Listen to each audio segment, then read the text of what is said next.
Asha's cooking world. ಹೆಸರುಕಾಳು ಚಟ್ನಿ ಮಾಡೋದು ಹೇಗೆ ನೋಡೋಣ.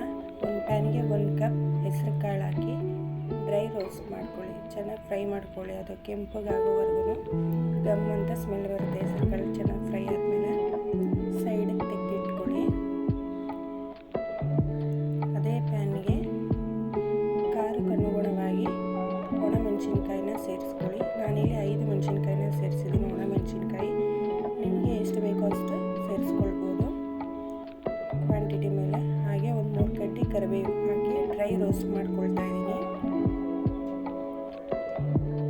ಒಂದು ಜಾರಿಗೆ ಹೆಸರುಕಾಳು ಎಷ್ಟು ತೊಗೊಂಡಿರ್ತೀರೋ ಅಷ್ಟೇ ತೆಂಗಿನಕಾಯಿ ಹಾಕಿ, 1 ಗೆಡ್ಡೆ ಬೆಳ್ಳುಳ್ಳಿ, 1 ಚಿಕ್ಕ ನಿಂಬೆಹಣ್ಣು ಗಾತ್ರದಷ್ಟು ಹುಣಸೆ ಹಣ್ಣು, ಡ್ರೈ ರೋಸ್ಟ್ ಮಾಡಿರೋ ಒಣಮೆಣಸಿನ್ಕಾಯಿ ಮತ್ತು ಕರಿಬೇವು, ರೋಸ್ಟ್ ಮಾಡಿರೋಂಥ ಹೆಸರುಕಾಳು, ರುಚಿಗೆ ತಕ್ಕಷ್ಟು ಉಪ್ಪು, ಸ್ವಲ್ಪ ಕೊತ್ತಂಬರಿ ಸೊಪ್ಪು ಸೇರಿಸ್ಕೊಂಡು ರುಬ್ಕೊಳ್ಳಿ. ತೀರಾ ನೈಸಾಗಿ ರುಬ್ಬೇಡಿ.